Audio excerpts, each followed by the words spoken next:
यूहन्ना 21 का 15 वचन।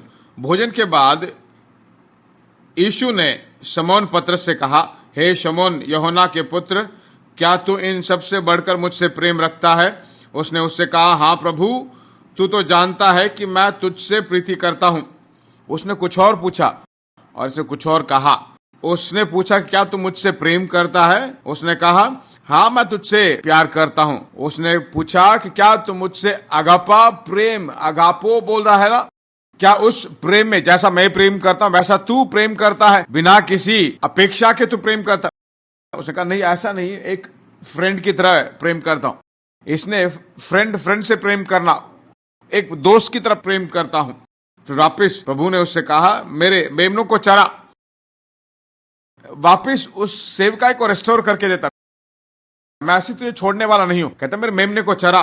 दूसरी बार उससे कहा, हे शमौन यूहन्ना के पुत्र, क्या तू मुझसे प्रेम रखता है? उसने कहा, हाँ प्रभु, तू जानता है मैं तुझसे प्रीति रखता हूं। क्या तू सचमुच अगापे प्रेम से प्रेम करता है?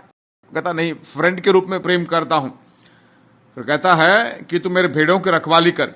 तीसरी बार उससे कहा, हे शमौन यूहन्ना के पुत्र, क्या तू मुझसे प्रीति रखता है? उसी के रेंज में उतर गया। अब यहां पे प्रभु ने जो है फिलेयो पूछा, अगापे नहीं, उसी के रेंज में उतर गया। क्या तू मुझसे प्रीति रखता है? उसने कहा। तीसरी बार जब उसने उससे पूछा तो पतरस दुखी हुआ और बोला, तू सब कुछ जानता है, तो ये भी जानता कि मैं तुझसे प्रेम करता हूं। फिर यीशु ने उससे कहा, मेरी भेड़ों को चरा, रेस्टोर करता। एक बहुत बड़ी घटना यहां पे हुई, मुख्य घटना। क्यों? वो सेवकाई में ना जाकर मछली पकड़ने गया। अभी घाव ठीक नहीं हुआ है, अभी मन टूटा हुआ है, इसलिए परमेश्वर उसे उपयोग नहीं करेगा। वापिस वो प्रकाशमय नहीं हो सकता, लोगों को उद्धार में नहीं लेकर आ सकता है, तो वापिस मछली पकड़ने जाता है। सवेरे सवेरे प्रभु उसको पकड़ता है।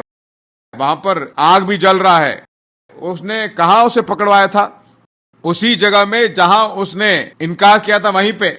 या मुर्ग बांगने वाला वही जगह है। अब ऐसी जगह में जाए तो कौन सा याद आएगा? खाना जो दिया था, हम नीचे थे, हमें उठाया, हमें पकड़वाया, वो नहीं, घाव याद में नहीं आएगा। परमेश्वर का प्रेम उसे याद में आएगा। तो वापिस उसे रिस्टोर करके, जो बिल्कुल रीढ़ की तरह था, प्रेरित पौलुस बताता है, कलीसियाओं के स्तंभ के रूप में केबा बनेगा। अब कैसा बन गया है? एक पिल्लर जैसा हो गया, रॉक की तरह, जिसे रहने के लिए कहा ना, रॉक की तरह बन गया है। पहले संदेश में 3000 लोग उधार पाते हैं। जब आपके घाव ठीक होंगे तभी आप दूसरों के घाव को ठीक करोगे। पहले संदेश में 3000 लोग, दूसरे संदेश में 5000 लोग। कैसे? परमेश्वर का प्रेम। मैं किसी भी रीति में जाऊं, मैं हार भी जाऊं, तो परमेश्वर मुझे पराजय में नहीं रखेगा, मुझे हारने नहीं देगा। ऐसा सोचिए, परमेश्वर के उस प्रेम में आप भरे रहिए। पराजय में, कष्टों में जीना असंभव है। आज शायद कष्ट में हो सकते हैं, पर परमेश्वर ने हमें कभी पराजय के लिए नहीं बुलाया है। पतरस से बड़े पापी नहीं है हम। क्या उतना बड़ा पाप किया? निश्चय रूप से हमने नहीं किया होगा। प्रभु का आपने कभी इनकार नहीं किया होगा। उसी को रिस्टोर करके, उसे अगर उसने एक स्तंभ के रूप में खड़ा किया है, तो तुम्हें भी ऐसा करेगा। पहले पतरस के दूसरे अध्याय में वो कहता है, उसके मार खाने से चंगे हुए हैं। वहां पे सिर्फ शारीरिक चंगाई ही नहीं, उसके पीछे पढ़कर देखिए, वहां पर वो अपने मन के घाव को बताता है। तुम बिना गलती के भी तुम पर घायल होते हो, घाव आते हैं। कहता है उस घाव को भी उसके मार खाने से चंगे हो सकते हैं। परमेश्वर के प्रेम में बढ़िए।